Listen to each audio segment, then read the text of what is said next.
நமஸ்தே. இன்றைக்கி நாம் இந்த வீடியோவில் கிரேட் 8 என்சிஆர்டி புக்கு, அதாவது வசந்த் அப்படின்ற இந்த புக்கில் இருக்கக்கூடிய கபீர் கி தோஹா, அதாவது கபீர் எழுதின தோஹாவலியை நாம் பார்க்க போகிறோம். இது வரைக்கும் நம்ம சேனலை சப்ஸ்கிரைப் பண்ணாதவங்க சப்ஸ்கிரைப் பண்ணிக்கோங்க. இப்போ நாம் கபீர் கி ஷாக்கியாங், அதாவது கபீர் அவர்களுடைய பாடல்களை நம்ம பார்க்க போகிறோம். கபீர் யார் அப்படின்னா ஒரு ஃபேமஸான ஹிந்தி பொயட். அவர் நம்ம தமிழ்நாட்டில் இருக்கக்கூடிய திருவள்ளுவர் மாதிரி நார்த் சைட் பார்த்திங்கனாக்கா கபீர் வந்து ரொம்ப ஒரு ஃபேமஸான ஒரு பொயட். இவர் ரொம்ப ஒரு பழமையான ஒரு கவிஞர். இவருடைய பாடல்கள் பார்த்திங்கன்னா நம்ம திருக்குறள் மாதிரி 2 அடி தான். இதில் நிறைய பொருள் கொண்ட பாடல்கள் அவர் நிறைய எழுதியிருக்காரு. ரொம்ப நமக்கு வாழ்க்கைக்கு ரொம்ப முக்கியமான ஃபிலாசபி, அதாவது தத்துவங்கள் நிறைய நம்மளுக்கு சொல்லியிருக்காரு. கபீர் கி ஷாக்கியாங், கபீர் உடைய ஷாக்கியாங் அப்படின்னா சான்றுகள், அவருடைய எக்ஸ்பீரியன்ஸு, ஃபிலாசபி அப்படின்னு நம்ம வச்சுக்கலாம். ஜாதி ந பூச்சோ சாத் கி பூச் லீஜியே ஞான் மோல் கரோ தர்வார் கா படா ரகன் தோம் யான். ஜாதி ந பூச்சோ சாத்துக்கி, சாத் அப்படின்னாக்க ஒரு ஜென்டில்மேன் கிட்ட ந பூச்சோ, எதை பற்றி நம்ம கேட்கக்கூடாது, ஜாதியை பற்றி நாம் கேட்கக்கூடாது.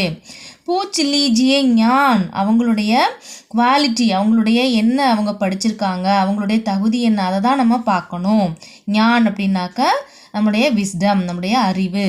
மோல் கரோ தர்வார் கா, தர்வார் அப்படின்னா தல்வார், அதாவது நம்ம வாள் சொல்கிறோம்ல, கத்தி.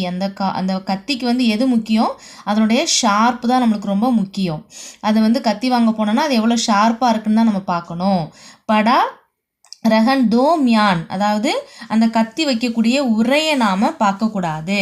ஸோ நம்ம வந்து இன்சைட் ஆஃப் ஹியூமன், அதாவது நம்ம மனிதர்களுடைய இன்சைடு தான் நம்ம பார்க்கணும், அவுட் சைடு நாம் பார்க்கக்கூடாது. அவங்க என்ன ஜாதி, என்ன குலம், கோத்திரம் அப்படிங்கிறத நாம் பார்க்கக்கூடாது அப்படின்னு சொல்கிறாங்க. நெக்ஸ்ட் பாருங்க, செகண்ட் பாருங்க. ஆவத் காரி ஏக் ஹே உல்டத் ஹோயி அநேக் கஹ் கபீர் நஹி உல்டியே வஹி ஏக் கி ஏக். அதாவது ஆவத் காரி ஏக் ஹே, அதாவது அந்த அப்யூஸ் வேர்ட்ஸ், அதாவது ஒரு வார்த்தை நம்மளை ஒரு மோசமான வார்த்தையை சொல்லி நம்மளை சொல்கிறாங்க அப்படின்னா, உல்டத்து ஹோயி அநேக்கு, நம்ம கோவப்பட்டு நம்ம வந்து என்ன பண்ணுறது, நம்ம வந்து டென்ஷன் ஆகி நம்மளும் திருப்பி ரிப்பீட் பண்ணுறோம். அதாவது அவங்க நம்மளை பார்த்து கெட்ட வார்த்தை சொல்லும் பொழுது நம்மளும் திருப்பி ஒரு கெட்ட வார்த்தை சொல்கிறோம். ஸோ நமக்கு அந்த இடத்துல ஒரு வார்த்தையோடு அது முடியாமல் அநேக்கு, ஹோயி அநேக்கு, உல்டத், அது வந்து உல்டத் அப்படின்னா ரிப்பீட்டு, அந்த கெட்ட வார்த்தை அது வந்து ஒரு வார்த்தையோடு நில்லாமல் பல வார்த்தையாக அந்த இடத்துல உருவாகுது. கஹு கபீர் நஹி உல்டியே, அதுக்கு கபீர் சொல்கிறாரு நஹி உல்டியே, அதாவது நீங்கள் டோன்ட் ரிப்பீட், நீங்கள் வந்து அதை ரிப்பீட் பண்ணாதீங்க. வஹி ஏக்கு கி ஏக், அந்த இடத்துல நீங்கள் சைலண்ட் ஆயிருங்க, அமைதியாக இருந்துட்டீங்கன்னா அது ஒரு வார்த்தை ஒன்றாகவே அது போய்விடும். அதான் சொல்கிறாரு ஆவத்து காரி ஏக்கு ஹே, ஒரு மோசமான வார்த்தை, கெட்ட வார்த்தை வரும் பொழுது திருப்பி நாம் எமோஷனல் ஆகி நம்ம என்ன செய்யக்கூடாதான், நம்ம திருப்பி நம்ம பதிலுக்கு அவங்களுக்கு நம்ம வந்து கெட்ட வார்த்தையை பதிலாக கொடுக்கக்கூடாது. அப்போது அந்த இடத்துல ஒரு கெட்ட வார்த்தை நம்ம பேசுகிறது கேட்கறது பல வார்த்தைகளாக ஆகிடும். ஸோ நம்ம அந்த இடத்துல ரிப்பீட் பண்ணாமல் அமைதியாக போயிடணும் அப்படின்னு சொல்கிறாரு. அடுத்து பாருங்க, மாலா தோ கர்மே ஃபிரை ஜீபி ஃபிரை முக் மாங்கி மனுவாங் தோ தஹூ திசி ஃபிரை யஹ் தௌ சுமீரன் நாகி. மாலா தோ கர்மே ஃபிரை, கர் அப்படின்னா ஹேண்டு, ஹாத்துனாலும் ஹேண்டு தான், கர் அப்படின்னாலும் ஹேண்ட் தான், கை. மாலா அப்படின்னாக்கா நம்ம பீட்ஸ், அந்த ஜெபமாலை சொல்கிறோம்ல, நம்ம ரோசரி சொல்லுவோம் இல்லையா, அந்த ரோசரியில் இருக்கக்கூடிய பீட்ஸு, அந்த பீட்ஸை நம்ம கையில் வச்சு என்ன பண்ணுறோம், நம்ம வந்து ப்ரேயர் பண்ணுறப்ப அதை நம்ம கொஞ்சம் கொஞ்சமாக வந்து நம்ம உருட்டிகிட்டே போவோம். ஜிபி ஃபிரை, ஜிபி அப்படின்னாக்கா நம்முடைய டங்க், நம்முடைய நாக்கு.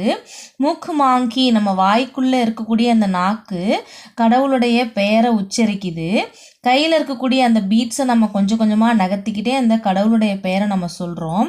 மனுவாத்தோ தஹூ திசி ஃபிரை, ஆனால் மனசு என்ன பண்ணுதான், அதாவது நம்மளுடைய மனசு பார்த்திங்கனாக்கா 10 பக்கட்டும், அதாவது மனசு வந்து ஒரு கண்ட்ரோலில் இல்லாமல் ஏதேதோ வந்து மனசு வந்து திங்க் பண்ணுதான், ஏதேதோ வந்து சிந்திச்சுக்கிட்டே இருக்கான்.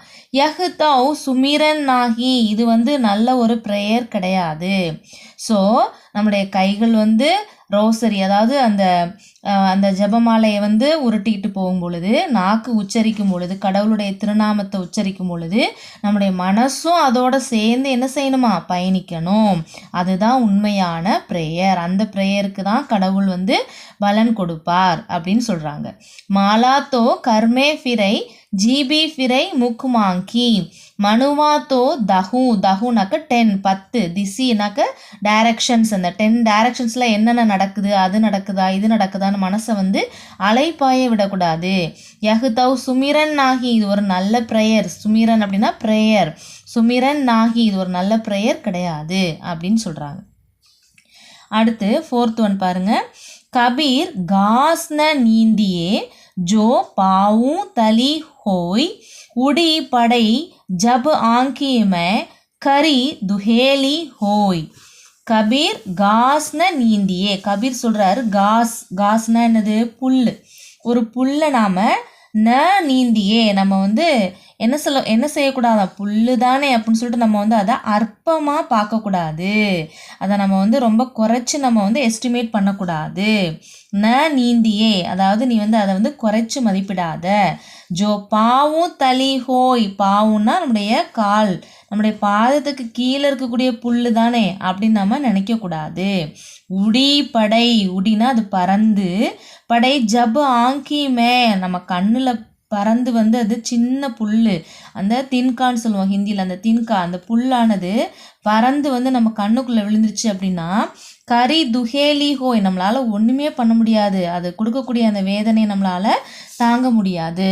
ஸோ சின்ன புல்லு தானே அப்படின்னு நம்ம வந்து குறைச்சி மதிப்பிடக்கூடாது. இவங்க தானே அவங்க தானே, நம்ம மனிதர்களை குறைச்சி மதிப்பிடக்கூடாது. ஒவ்வொருத்தவங்களுக்கும் ஒரு வேல்யூ இருக்குது.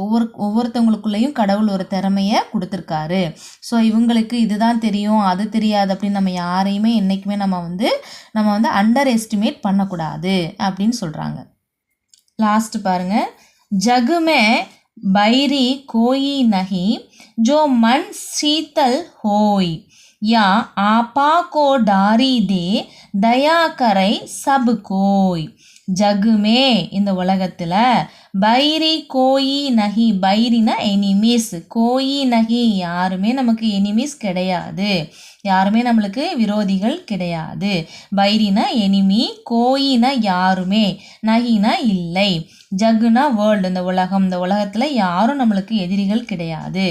ஜோ மண் ஷீத்தல் ஹோய், நம்ம மனசு வந்து எப்படி இருக்கணுமா, அமைதியாக இருந்துச்சு அப்படின்னா நமக்கு எந்த ஒரு எனிமீஸும் கிடையாது. மண் ஷீத்தல், மனசு எப்போவுமே நம்ம வந்து அமைதியாக வைத்து கொள்ளணும்.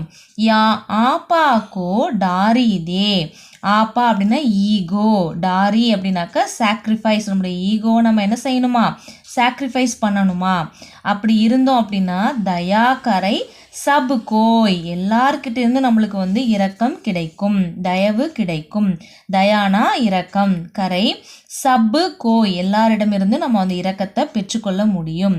ஜகுமே பைரி கோயி நகி ஜோ மன் ஷீத்தல் ஹோய் யா ஆப்பா கோ டாரி தே தயா கரை சப் கோய். யாரும் நம்மளுக்கு எனிமீஸ் கிடையாது. அதுக்கு நம்ம மனசை எப்போவுமே நம்ம அமைதியாக வச்சுருந்தோம் அப்படின்னா யாரும் நம்மளுக்கு எதிரியாக தெரிய மாட்டாங்க. நம்மளுடைய ஈகோ, நம்மளுடைய கோபம் எல்லாத்தையும் நம்ம வந்து சாக்ரிஃபைஸ் பண்ணோம் அப்படின்னா எல்லாருடைய இரக்கமும் நாம் பெற்றுக்கொள்ள முடியும் அப்படின்னு கபீர் ரொம்ப அழகாக நம்மளுக்கு இந்த 5 பாடல்களை கொடுத்துருக்காரு. நிறைய எழுதியிருக்காரு. அதுலேருந்து நம்மளுக்கு இந்த 5 பாட்டை மட்டும் எடுத்து நம்மளுக்கு கிரேட் 8, அதாவது 8th ஸ்டாண்டர்டுக்கு கொடுத்துருக்காங்க. இது எல்லாமே நம்ம லைஃப்க்கு ரொம்ப யூஸ்ஃபுல்லான ஒரு வார்த்தைகள் தான். ஸோ இந்த வீடியோ உங்களுக்கு ரொம்பவே யூஸ்ஃபுல்லாக இருந்திருக்கும்னு நினைக்கிறேன். பிடிச்சிருந்தால் லைக் பண்ணுங்கள், ஷேர் பண்ணுங்கள், சப்ஸ்கிரைப் பண்ணுங்கள். தன்யவாத்.